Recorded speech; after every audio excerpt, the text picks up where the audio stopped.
आज मुलांना मी तुम्हाला सांगणार आहे इयत्ता तिसरीची की पाणी किती खोल. तर सुरुवातीला एक म्हैस बोलते, आजी म्हैस. ती बोलते, अगं बाई आता मला तर काय हा कडवा चावेना. मग तिचा आजूबाजूला एक रेडकू फिरत असतो म्हणजे तिचं नाकू. तर ती त्याला बोलते, बाळा मला कडवा कुट्टीकडून कडवा कापून ये. तो बोलतो, आजी आत्ता आलो ना करून. मग तो जातो, जोरात पळत राहतो आणि मग तो नदीला ओलांडायला किनाऱ्यावर थांबतो. त्याला वाटतं, अरे बापरे नदीतलं पाणी खूप खोल वाटते मला तरी विचारायला पाहिजे मला. तर तिथे बैल काका असतात, त्यांना तो विचारतो, बैल काका पाणी खोल आहे का.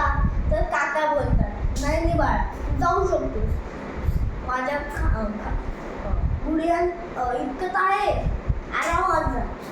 मग तो जसं पाऊल टाकणार तसंच झाडावरून खारुताई बोलते, थांब रे बाबा, वेडापणा नको करूस, फिर मागे.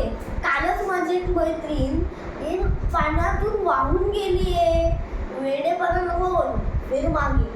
तो रेडकू गोंधळात पडते आणि ते घाबरून परत घरी येते. आजी बोलते, अरे लवकर आला रे, कडवा कुट्टी बंद होती. तो नाही मी किनाऱ्यावरूनच परत आलो. कारण खारुताईंनी सांगितले की तिची एक मैत्रीण वाहून गेली आहे म्हणून मी घाबरलो आणि आलो. मग आजी म्हणाली, अरे खारुताई थोडीशी, तू केवढा आता खारुताई तर वाहून जाणारच ना.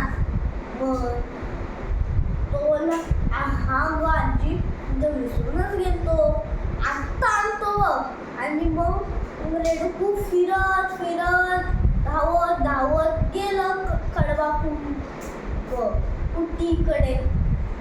थँक्यू.